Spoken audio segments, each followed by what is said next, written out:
Today I want to talk about something that a lot of us have tried, but maybe it hasn't worked the way we expected: positive thinking. Have you ever tried to stay positive, repeat affirmations, and visualize success only to find that nothing seems to change? If so, you're not alone. There's more to it than simply thinking positive. And today I'm going to explain why positive thinking alone might not be working for you, and what you can try instead for real results. Imagine that this glass of water represents your mindset. Now, if the water in this glass is murky and full of impurities, this is like the accumulation of negative thoughts, limiting beliefs, and doubts that have built up over the years. This murky water is what's clouding your mindset. Now, let's say we add a few drops of clean water to this glass. Those drops represent positive thoughts or affirmations. But look at the glass. Those few drops don't really make a difference, do they? The water is still murky. Positive thinking is like adding a few clean drops to a glass of spoiled water. It doesn't clear your mind if there's too much negativity already built up. To really create change, you need a strategy to remove that murky water first, to clean out old patterns before adding positivity. One of the biggest issues is something called confirmation bias. This means that when we try to force positive thinking, we only see what we want to see. We ignore the challenges and warning signs that don't match our positive thoughts. If you're only looking for positive signs, you might miss real issues or opportunities for growth. Then there's toxic positivity.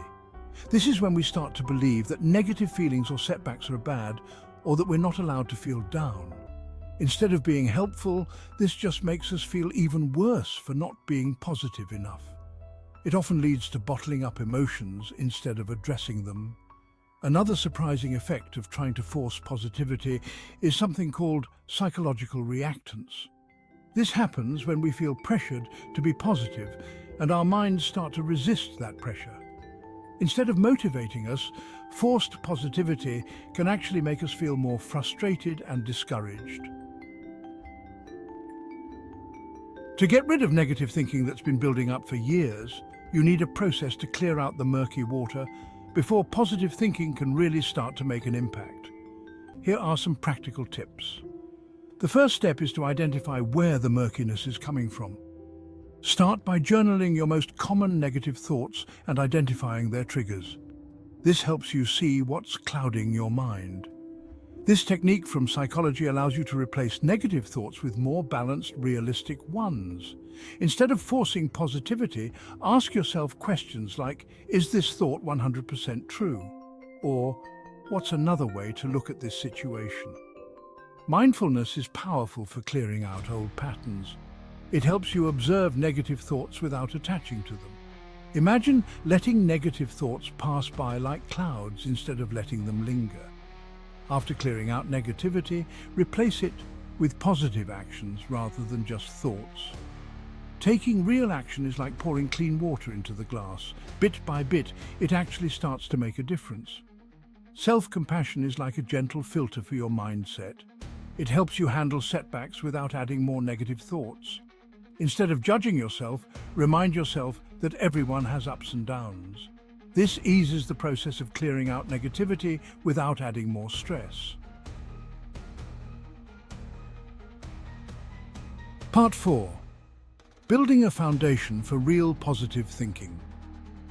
Once you've cleared out that old negativity, you have a fresh foundation to start building real positivity that sticks. Positive thinking isn't fighting against layers of old beliefs, and you're setting yourself up for lasting change.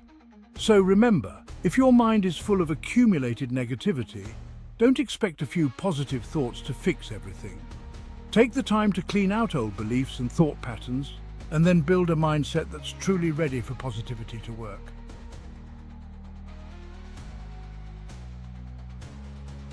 Part 5. The myth of just think. Positive. Many people believe that by thinking positively they can change their lives. It's a nice idea, but it's too simplistic. Reality is complex, and often just positive thoughts aren't enough. Positive thinking can release dopamine, which is that feel-good neurotransmitter, but that's not the full story. Dopamine can make us feel like we're achieving things, even if we're just imagining them, which can lead to procrastination.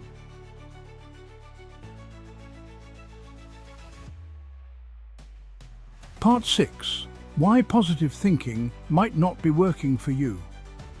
When we try to force positive thinking, our minds often ignore or downplay anything that doesn't match. This is called confirmation bias. If you're only looking at positive signs, you might miss warning signs or opportunities to make real improvements.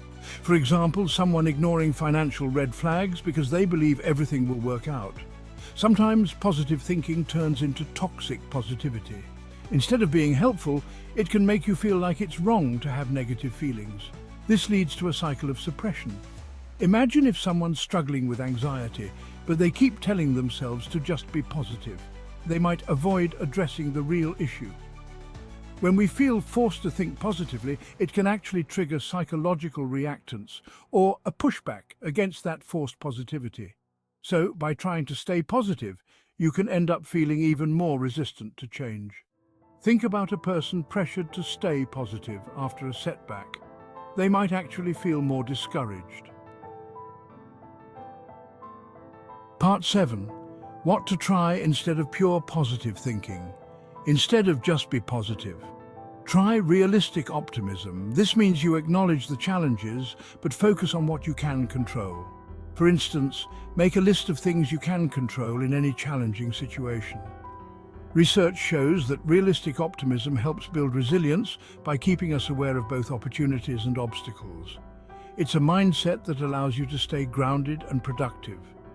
Mindfulness is great for grounding, but action-oriented mindfulness is about focusing on small steps forward. Instead of just thinking positive, take a single, doable action toward your goal.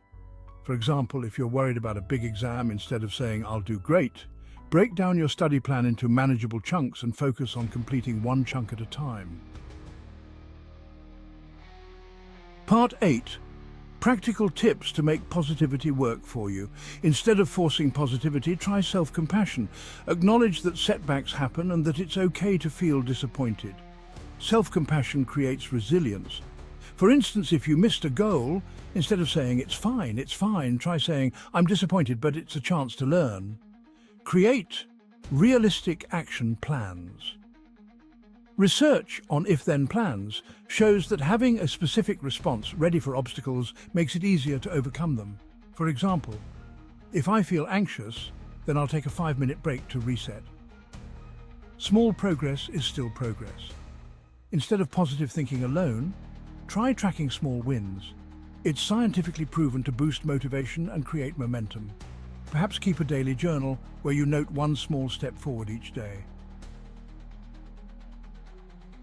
So, remember, if your mind is full of accumulated negativity, don't expect a few positive thoughts to fix everything.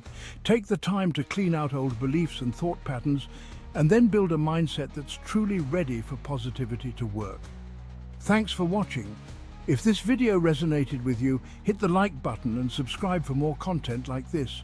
And let me know in the comments, have you tried positive thinking? And how has it worked for you?